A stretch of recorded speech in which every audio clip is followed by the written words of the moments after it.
My name is Dennis Murphy, and I'm a vice president that works in a big transformation office, a lot of change going on at the company.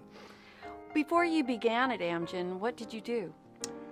Well, that's what I really want to talk about today, because before I came to Amgen, I spent a career in the Navy. I was in nuclear submarines. I was captain of a nuclear submarine. And when you think about the STEM education, or science, technology, engineering, and math, there is probably no man-made machine ever more complex when it comes to STEM than a nuclear submarine.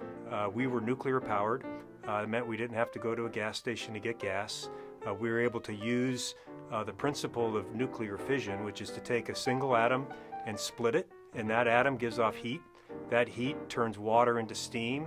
That steam then gives us the electricity and turns the propeller, and that's all we need. And there was enough fuel on board to go for 30 years. But we never stayed underwater for 30 years, of course. In fact, the only thing that limited us being underwater was the food that we could bring with us to sea. And my longest single stint was about 90 days. And we would bring our food with us, but we made our own oxygen, we made our own water, so we really were literally limited by the amount of food that we could bring.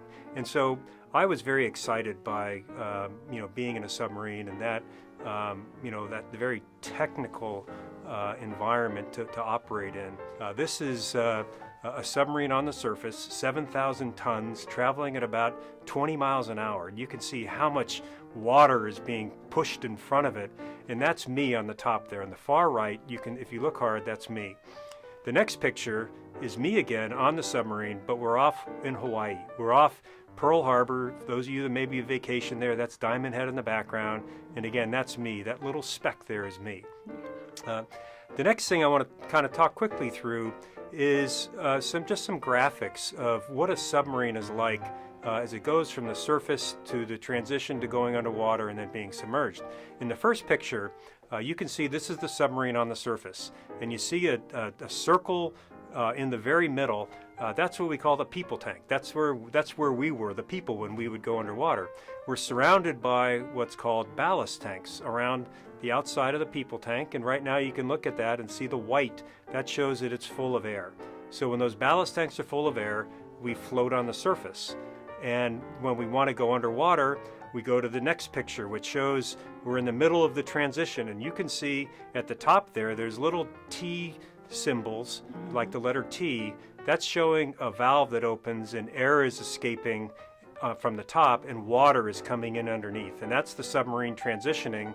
And then if you go to the third picture, you can see this is a submarine fully underwater, completely surrounded by water. The tanks are full of water, but look in the middle, that white, that's the people tank. That's where we're all safe inside. It's like being in an airplane flying through the air, except we're underwater, flying underwater.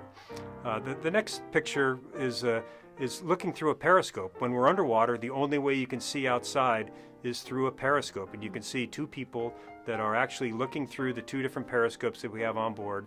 And some of the operations that we do get to be pretty exciting. I got to travel all around the world. The next thing I want to show you is we get to do cool things too, like go under the ice. This is the submarine under the ice, and you can see there's somebody standing there. That submarine actually surfaced underneath the ice. And next you can see the submarine attracted some friends. You can see some polar bears came to check out what the submarine was like sitting there on the surface. And then finally, the last picture, you can see there's a polar bear giving the rudder of the submarine a big hug as seen through the periscope. Mm-hmm. So that kind of summarizes for you some of the exciting things that I did in submarines and what a STEM education in engineering allowed me to do in my Navy career. Could you please describe a typical day at your job? Well, when I was a submarine, there was no such thing as a typical day. Every day was completely different, and in fact, it was hard to even define what a day was because we were constantly operating 24/7, and we used an 18-hour rotation for people that had duty. So your body clock was thrown off because you had no natural light, and you were 6 hours on, 12 hours off in an 18-hour rotation with a 24-hour clock. What was your favorite part about the day? I think my favorite part about being in the submarines was when I got to be up on the surface, because we spent so much time underwater, And in fact, over the course of my entire career, I spent a total of 5 years underwater. But when we got a chance to be up on the surface, I got to see some really neat things, especially being off the coast of Hawaii. Dolphins would like to come and ride the wave in the front. If you remember that very first picture I showed you with all that water coming, Right. Dolphins loved that. They would come and play in the wake, the water being pushed out. We got to see whales in the seasons off Hawaii. So being on the surface and being able to see some really neat things, that's what I enjoyed the most. What did you find most rewarding about the job? I think the most rewarding was knowing that I was serving my country, being able to give back. You know, I was fortunate enough to attend the United States Naval Academy, and there my college was paid for by the government through the Naval Academy, and then being able to give service back to my country, I think was the most rewarding. When you were younger, what did you dream of being someday? I know exactly what it was. I wanted to be an astronaut. I can remember when I was the age of many of you that are watching this, I was sitting there and I got to watch live a man walk on the moon. I remember that vividly. We were in the classroom, and I have to say it was black and white television, but it was live television watching that. What influenced you in your STEM? What influenced me was I knew I was good in math and science, and I got encouragement from teachers to pursue that. And I think kind of following that encouragement, was probably what led me down a track to look for, when I got to the college level, to look for opportunities that would take me in a more technical direction, because I knew that was my strength. So who was or is the biggest influence in your life?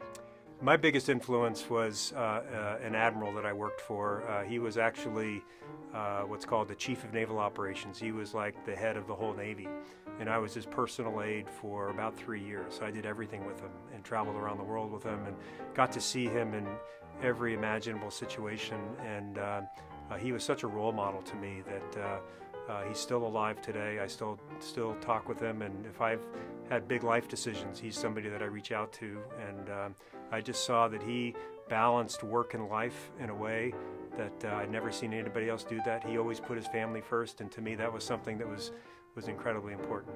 What do you wish you had known before starting your profession? I wished I'd have known that what I was learning in the Navy's nuclear program, the science, a lot of the engineering, a lot of the things that I went on to learn, I wished I'd have known how much they applied outside of the Navy.